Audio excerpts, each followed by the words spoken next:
Hello Salesforce developers, you probably already gotten your hand dirty with AI coding tools by now. Maybe you have tried Agentforce for developer, maybe GitHub Copilot or even Cursor for building your components and metadata. So these tools are fantastic, no doubt, for code generation and assistance. But here is the thing, most developers, in my view, are only scratching the surface. So what if I told you that you can go beyond just creating the code or writing your test classes? You can actually query your Salesforce data, retrieve your existing metadata, or even deploy your changes to the arc using nothing but natural language commands. Yes, you heard it right. No SQL writing, no SFDX commands, no switching between the tools. So this is possible thanks to MCP, Model Context Protocol, combined with AI-powered IDs like Cursor. So today I'm going to show you how you unlock this next level of Salesforce development that most developers even don't know exist yet. So let's dive in. Okay, so now let's quickly find out what MCP is. MCP is Model Context Protocol. Basically, it is something that standardizes how applications provide external context to LLMs. LLMs we know are pre-trained, but they don't have real-time access to websites or your web pages, your APIs, your databases, or even user-specific preferences.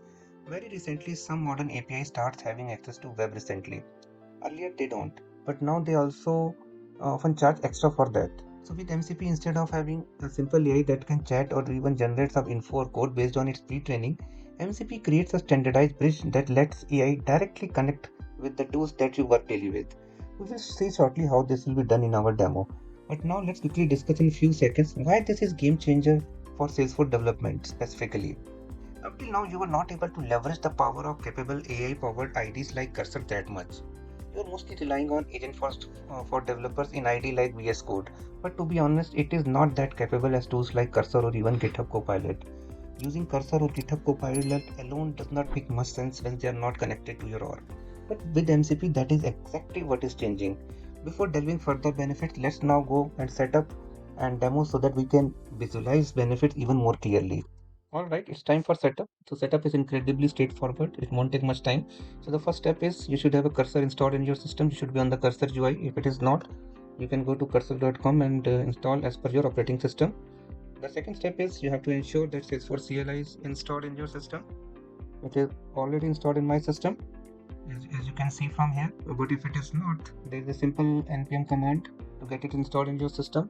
And then after that, basically you have to connect your org to Salesforce using sfdx authorize an org command, right? So you can go to Control Shift P and use sfdx authorize an org command to authorize. Right now I'm already connected to this particular org, so I should be fine. And once that is done, you have to go to File, Preference, Cursor Settings, and I have to go to look for basically tools and integration.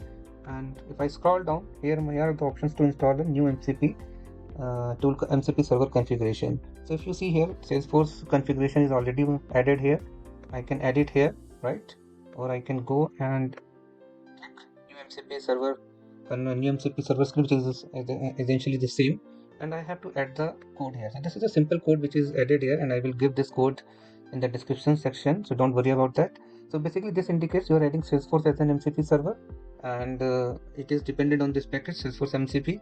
And this command and argument basically indicates that this particular package can be installed if it is needed. And type indicate the standard input output mechanism of communication is used. Now this is important. Org default or target org. So right now it is default target org, which is this cloud AI org to which I am connected to. And toolsets indicates the kind of operation this service is allowed to do. Basically this means querying, retrieving the data, deploying the data, and all those things. So we are allowing everything. So that's all this particular configuration which is needed.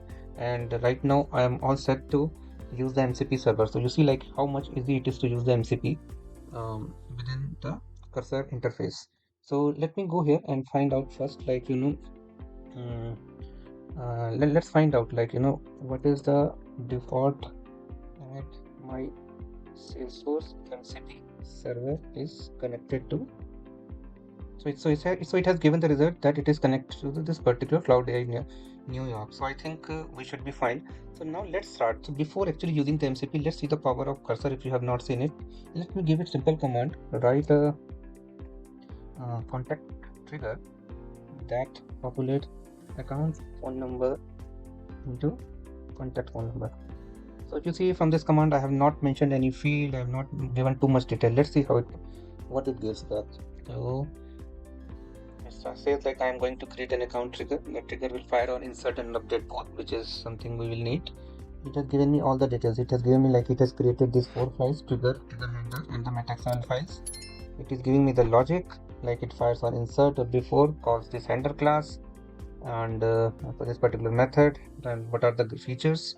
It queries accounts that are actually referenced by contacts, right? So it fires on when the account is created, when the account is changed. It is able to handle the records in bulk. It is able to put the null checks also, right? So, and the benefits and all it has given. Would you like me to deploy this to your org? Now see, this is something which you will like to do, right? I will say yes, please. See here the power of MCP server. It's saying like there are some now. This is important. It is saying that there is some error. Let's see, like it is able to fix that. It is able to fix, and it is trying to deploying it again. That's it, right? So see you here, the deployment is done. It is saying deployment is done already. Now, so guys, this is the actual power. This is the real magic of the MCP. You're not able to just create and generate. You're able to deploy.